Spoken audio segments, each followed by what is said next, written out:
Hello, everyone. Okay, so this is Ziki here, and I hope you're all doing very well. Kwa muri iko, ko makadi. And of course, this is our first live of 2025. And so maybe the Fongo Kukuti, Happy New Year. Okay. And I also want to apologize to you guys because I know we have not been, meeting the promises that we made that we're going to be going live. However, we are here now. Plenty of talking points regarding Zimbabwean football. So we're going to look at ZIFA. We're also going to look at other aspects of Zimbabwean football, that is the Zim Warriors and more. Okay, so as usual, I am joined by our sports analyst, that is Mr. Alfred Chinodakufa. You're welcome. Thank you, Ziggy. So, like I said, we've got plenty of talking points, and yeah, we have not been meeting up our expectations. However, maybe this time around things are going to be a little bit different. Of course, we're going to start off by talking about the ZIFA elections. We know that they've come and gone. Now we have a ZIFA president. I mean, what's your take on the whole process of ZIFA elections and the results? Yeah, in terms of the elections, I think they did well, even though the majority of the public is a bit skeptical about the numbers. Remember, 61 and 6. Mm-hmm. But moving forward, I think that we are in the right direction because we needed this. We needed the association's president. We needed his vice president as well, so that at least we can drive the Zimbabwean football forward. Lately, it was a bit of a challenge because we didn't have a structure. So far, I think we are all happy with this structure, and we are hoping these guys are going to move in the right direction. And we see a lot of changes in Zimbabwean football.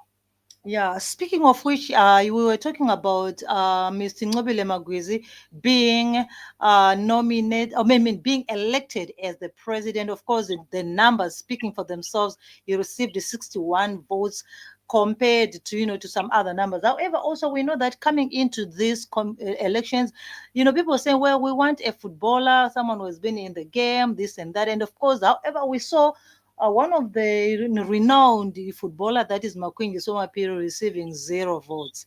How we saw? Yeah, looking at this setup, I'm not like being an ex-footballer. I'm not against fellow footballers, but my biggest worry is, say for example, we have seen footballers who wanted to be ZIFA presidents. But if you try to track their background, they've never been a president for an amateur club. They've never been a president for a Premier League club. Then just from zero, and they go straight to become a ZIFA president. It's a huge step for some of these former footballers. Then two, running an association and playing experience is totally different. You understand? So I would advocate for fellow footballers to acquire necessary qualifications after playing soccer so that they are able to understand principles of running a business. You understand? So that's what I think about fellow footballers. So if you look at a person like Ncobile Magwizi, if you look at his CV, he's got a very attractive CV. It looks nice. You also look at Loveness Mukura. She has got also a powerful CV, even though it's mainly political science and international relations. But at that level, I think they can coordinate well. You understand? Kenny Debele, he has been in the game for quite some time, so he can also assist these new entrants, even though Magwizi remains the president, and you'll be calling shots from that position. Anyway, speaking of which, you also know that, there have been some, the people who appealed, like Benjani Marwari, Walter Magaya, and the other one who appealed the decisions of, being left out. And now the elections have, come and gone without the issues. I mean, had the issues been resolved completely? Yeah, but looking at the criteria which was set, the 5 O-level criteria, from my thinking, I think if we want to become a ZIFA president, he has to acquire a master's degree. Master's degree has to be minimum, not this 5 O-level. You're actually increasing the bar. This is the highest position in the Zimbabwe, in the ZIFA, you understand? So we need someone with a master's degree, not these 5 O-levels. So for Benjani and Magaya, it's tough luck. Because these guys, they wanted to have their equivalence considered, but at times it's very difficult. 5 O-levels is 5 O-levels. You know? So if it was me, I would stick with a master's degree for a ZIFA president.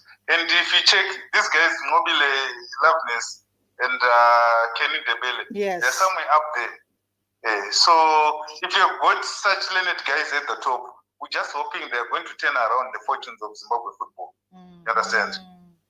Yeah.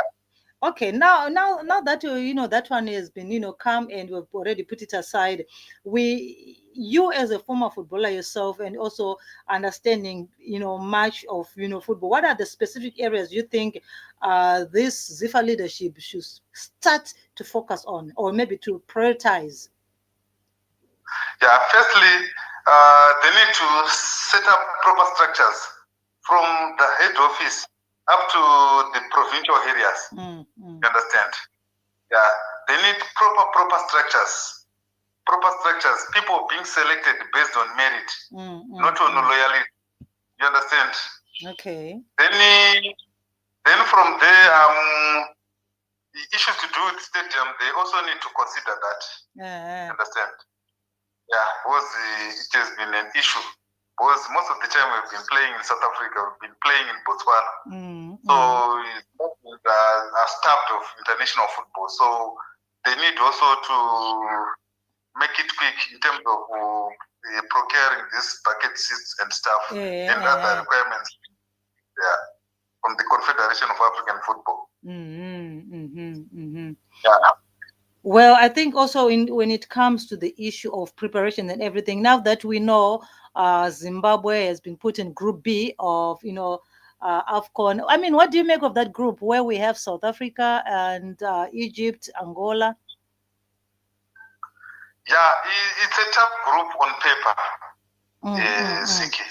But let me just give you an example. In 2004, when we qualified for the first time in Tunisia, Zimbabwe was in the same group with Cameroon. It was Cameroon, it was Egypt, it was Algeria and Zimbabwe.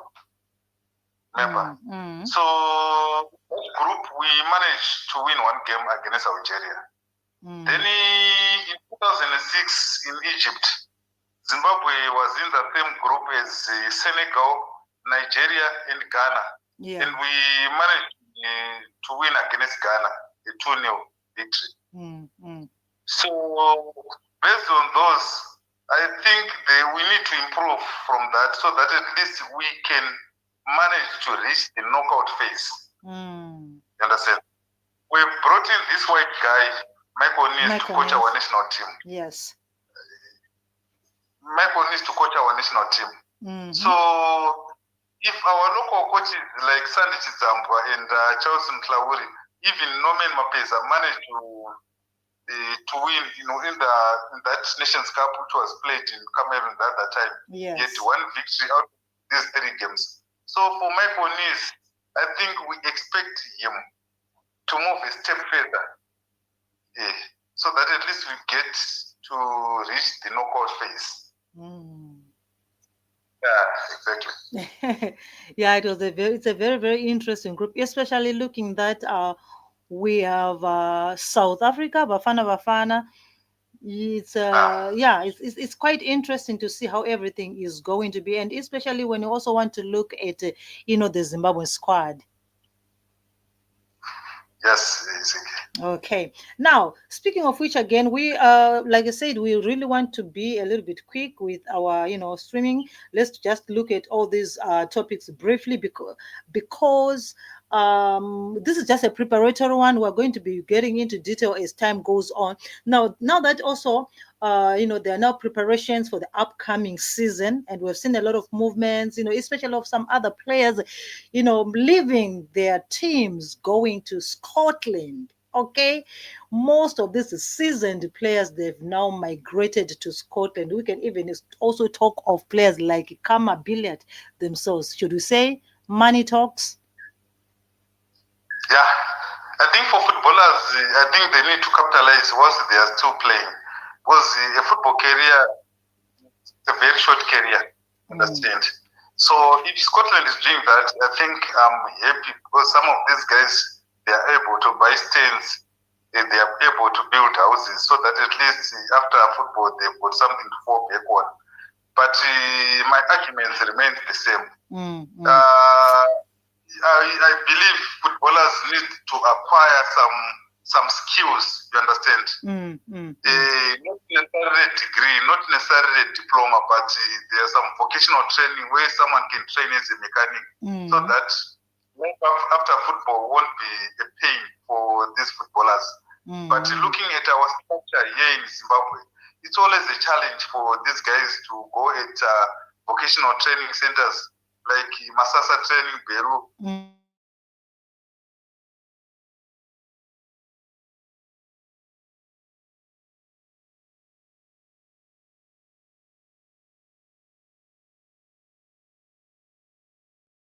Where you can have something to feed your family, unlike what we see with some former footballers in the streets here in Zimbabwe. You understand? Very, very interesting. So in other words, you're looking at an initiative where we see players being, upgrading themselves beyond the football pitch. Yes, Siki. Just another example. I've had a chat with the president of Footballers Union at that time, so I was asking him if they're doing something for footballers whilst they're playing. Yes. So they highlight that they are at an advanced stage with some local institutions in terms of signing memorandum of understanding so that those that wants to start further, the Footballers Union will initiate those moves.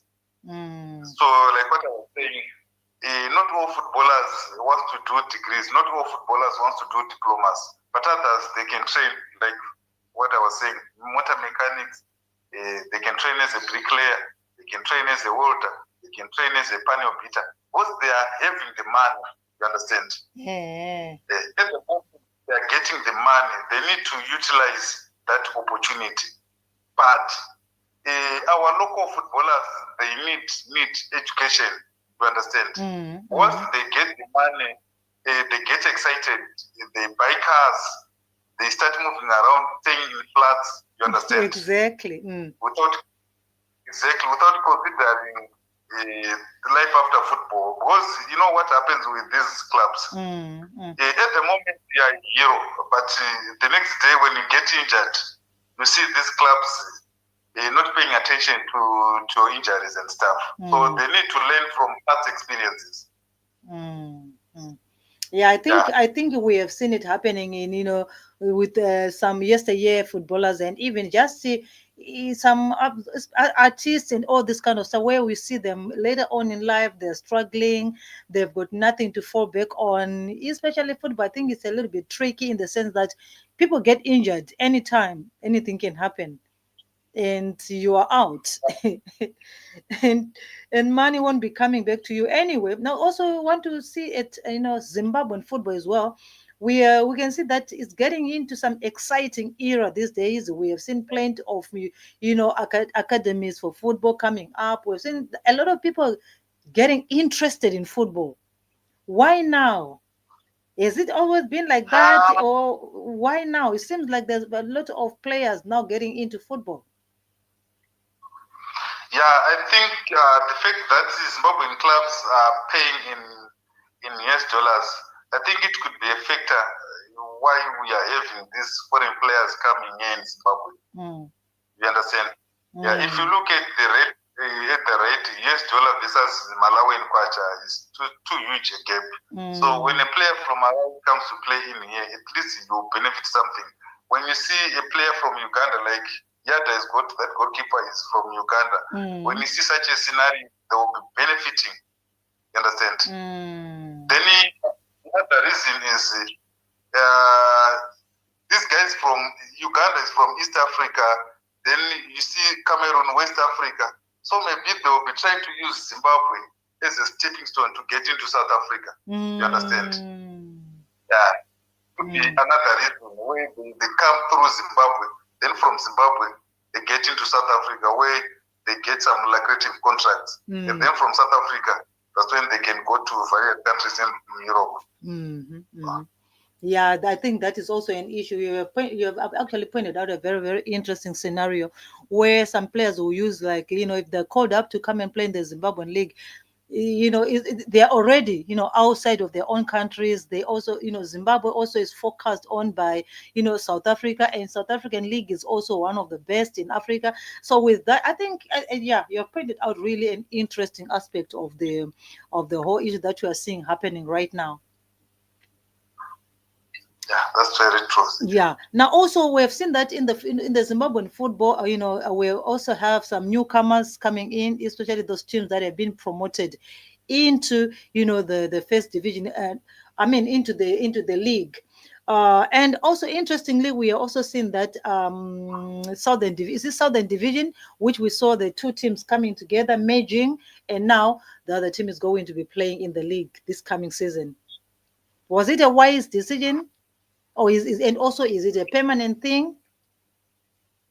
For ZPC to merge with the MOS? Yes. I think on that issue, we have got ZPC Kariba and that ZPC.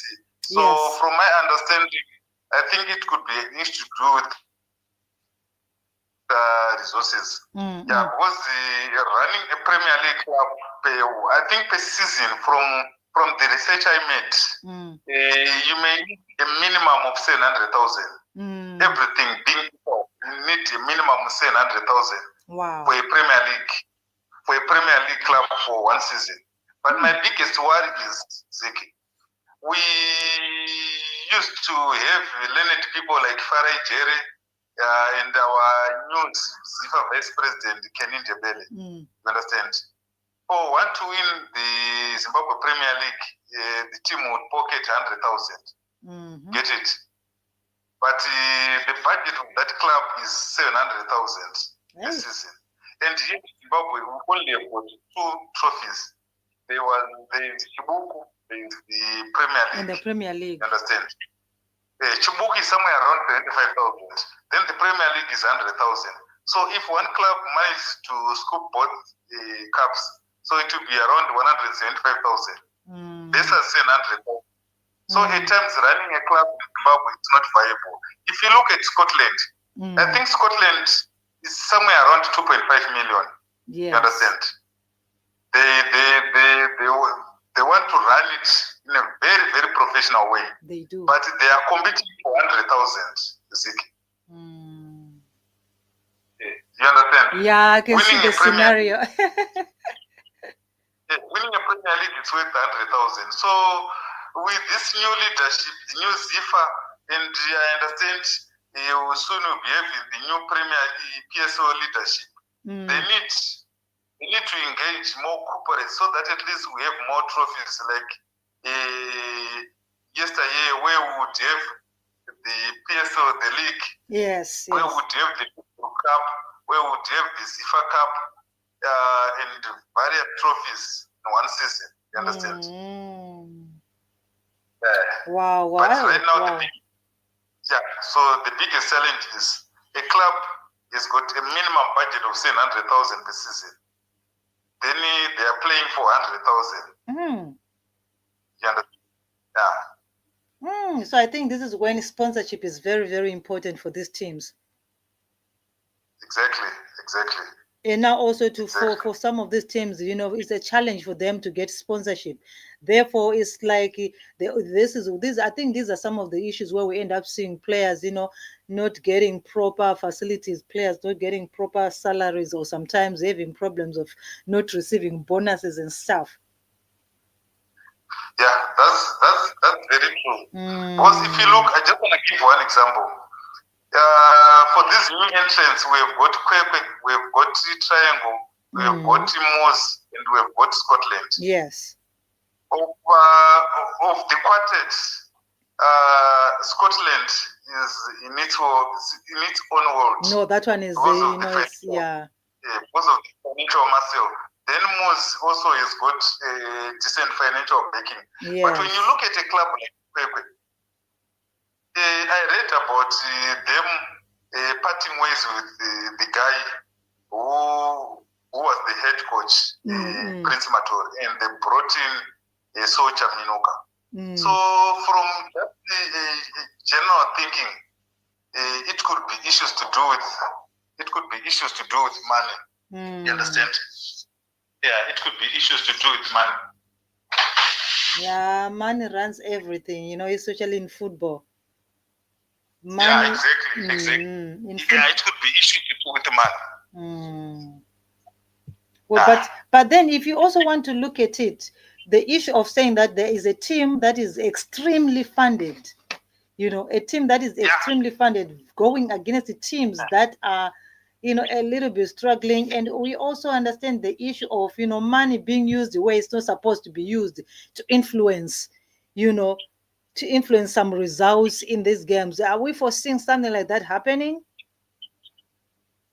Yeah, that one is it's a bit tricky because it's very difficult to prove it. But last season there were quite a number of such issues. Referees being suspended, etc.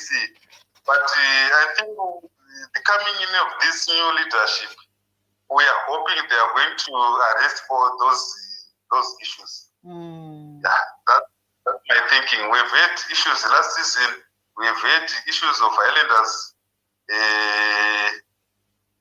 walking away. Yeah. You understand? Against ZIMBABWE. We've got issues to do with the Division 1 scandals, etc. So I'm just hoping the new leadership is going to deal with such issues. You understand? Now, also, there's something I wanted us to understand. Does ZIFA have a sort of a minimum wage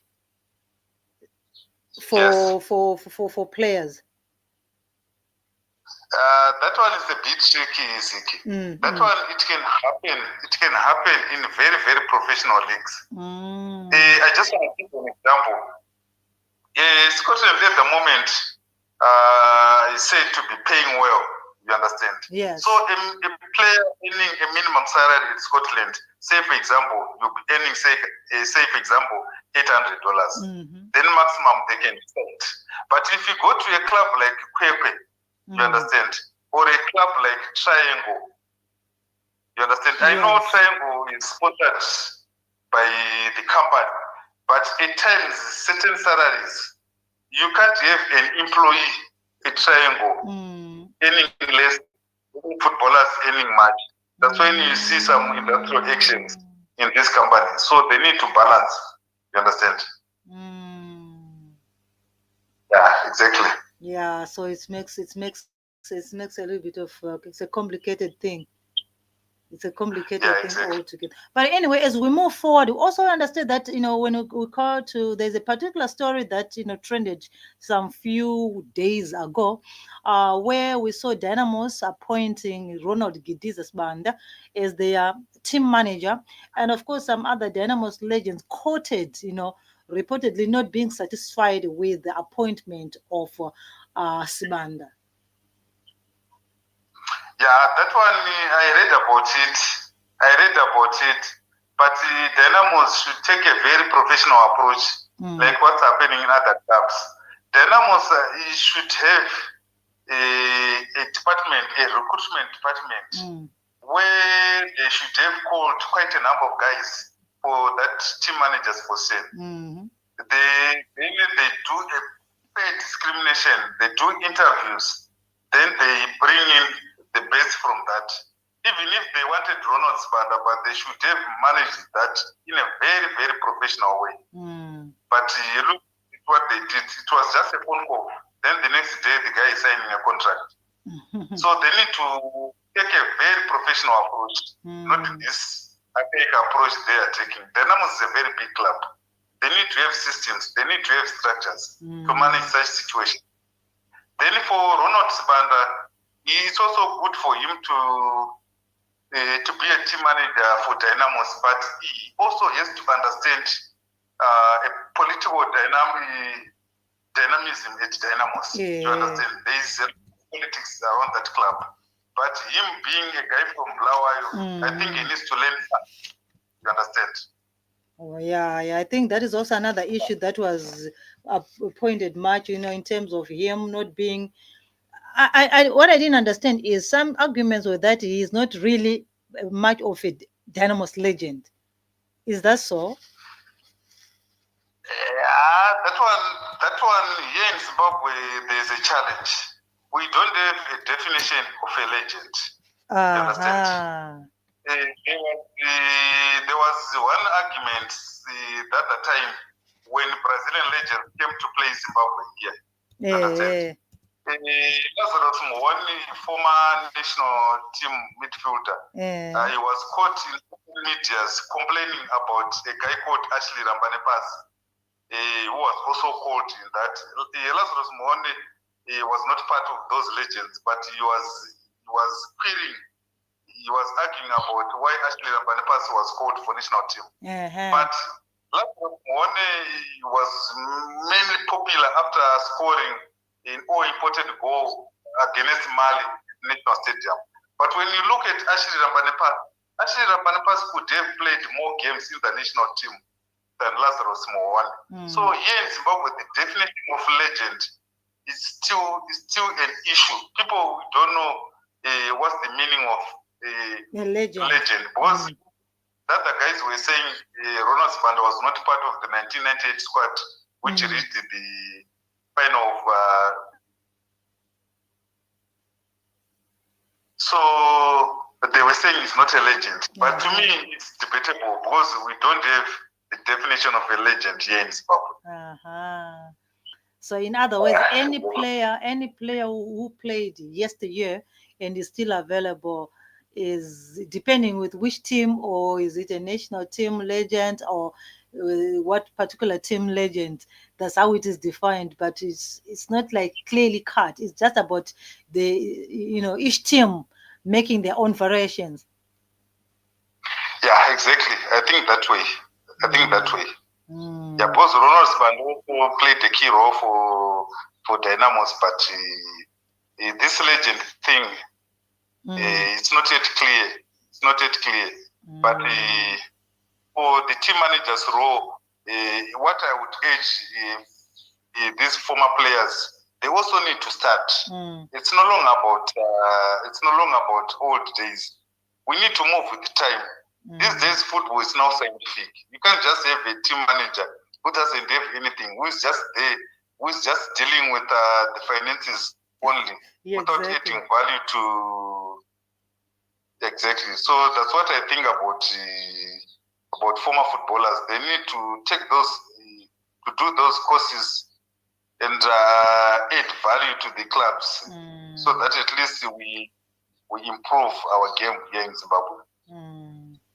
But I am sure with I'm sure with the new leadership, and also, like I said before, that we are seeing a little bit of a shift in Zimbabwean football, where more players are getting involved, and also I think it's also bringing in new minds. Therefore, with new ideas and initiatives, I'm very sure that we're going to see a different thing altogether coming up from now onwards. Looking from just how I've been observing the whole thing. The new players, as in former players coming in and stuff. No, I mean, I'm just saying, generally looking at new players in terms of those people who are now coming in, sponsoring, football, coming in with new clubs, new football academies, We have seen a sprouting of new teams, even in the grassroots level. So I'm saying maybe with that, coming, a lot of people coming in, they're also bringing in a bit of more ideas. Yeah, that's very true. We have seen quite a number of academies here in Zimbabwe. That academies, we have seen players going as far as England. I remember the other one is Legends Academy. I've seen one of the guys who has gone as far as playing for Everton. But yeah, it's good to have more academies. It's also good to have well-trained coaches to deal with these academies. Understand? Yeah. And so also, at least we improve our game. That also brings me to an issue that I've always wanted to talk about. Do we have like a well set up, some other teams, I mean, specific to teams, we have their own youngsters, the junior teams with, like, what we see in the Barcelonas, where they have got their own youngsters from 13 years, 10 years, going up, in all stages, the youth and everything, up until they're playing into the first team and ending up even selling the players to other teams. Do we have such in our... I think that has been a challenge for Zimbabwean football. Because long back we used to have the under 14, under 16, under 18, then reserve side. But of late was a challenge. But coming in of these guys, I'm just confident they are going to resuscitate that. Because of late, you would go to Rufaro Stadium to watch a soccer match. You could at least see a reserve team playing. You could at least see under 18 playing. So I think coming in of these guys, they are going to resuscitate all dead structures. So that at least we are positive moving forward. Yeah, because I also think that is one aspect that is very, very important, to make sure that there is continuity where a country it doesn't have to run out of, young talent, where people start to have difficulties in scouting for players, Yeah, it's very true, like what you're saying. If you've got more academies, we also have a pool of players, you understand? Then the competition is high. Yeah, of late we have had a problem. Where these soccer agents and soccer academies, they've got influence for player selection. Like, you remember that under 20 which went for that tournament, I think it was in Mozambique. There was a lot of outcry on that, on the selection, you understand? There was a lot of outcry. So we need someone who is fair in terms of selection, starting from this under 17 coach, under 20 coach, under 23 coach. Coaches. Yeah, very interesting. Anyway, I think we have covered more of the things that we wanted to talk about. However, also just in general, since, like I said, we now know the group that we're going to be playing in the AFCON, we also still have the World Cup qualifiers and, international, tournaments that need to be played. The preparations that you think with Mr. Nobile and Michael Nis in there, generally, what are we looking at? We also understand that during the national budget, there was some huge amount of money allocated to this cause. Yeah, I think that would be great, but people need to know, for us to qualify, whatever we were doing, it was being supervised by FIFA. The money was coming from FIFA, you understand? So these guys from the normalization committee, they may look as if they were doing wonders, but to me, they weren't doing wonders because everything was supervised by FIFA. But the real is on Mobile and his team. Yes. Because we are no longer under the normalization setup where before any match, FIFA would ask for our budget, then we would send our budget for booking, say, Orlando Stadium, for flying players, for paying players. But now it's a different scenario. So these guys, Mobile and his team, they need to be a bit robust in terms of sponsorship, in terms of trying to talk to corporates so that at least corporates would come on board and assist the national team. And I also think since this tournament is being played December, January, yes, somewhere close to the tournament, I think if we can have a training camp. You remember Morocco is part of Europe. Yeah. Of weather and stuff, but it's in Africa because of geography. So I would think we may need to camp somewhere close to Morocco, say in France or say in Algeria, so that at least the players get to acclimatize. So when we go there for the tournament, at least we'll be at a certain level. Yeah, in terms of organization, in terms of levels and stuff.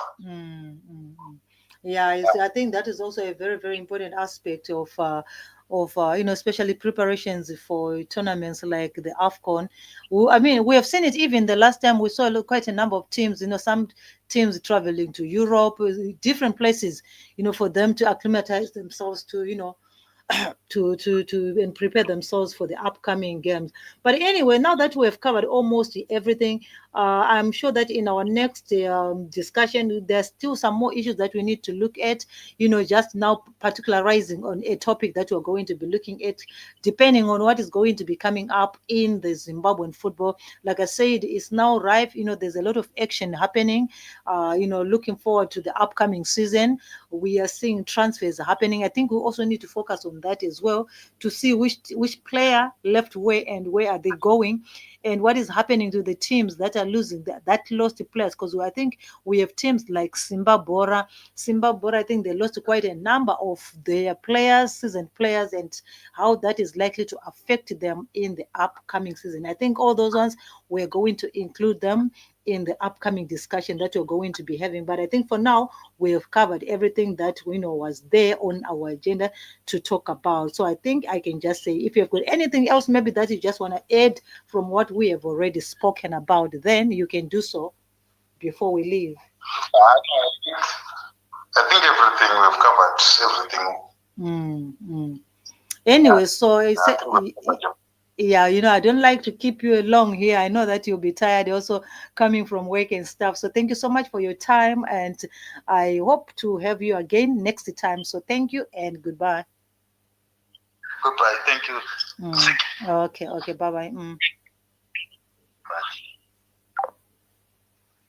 Okay, guys, so now we have just finished our discussion that we're having, of course, talking about Zimbabwean football. We covered quite a number of issues. We covered the ZIFA elections and the result wave. So, of course, Mr. Nobile Magwizi being elected the president. Of course, if you can see the visuals on the screen there, these are the two assistants that are there right now. And we also looked at the issues to do with the upcoming, PSL season, with, players being, moving from, transferring during this transfer window. We also spoke about, the issues to do with the AFCON qualifiers and the preparations that needs to be done, including other issues to do with the Zimbabwean football. Remember, we were supposed to be here just before Christmas last year. However, because of some circumstances, we were unable to do this live streaming. So that is why today we decided, well, we need to come here and catch up with some of the stories that we missed out around.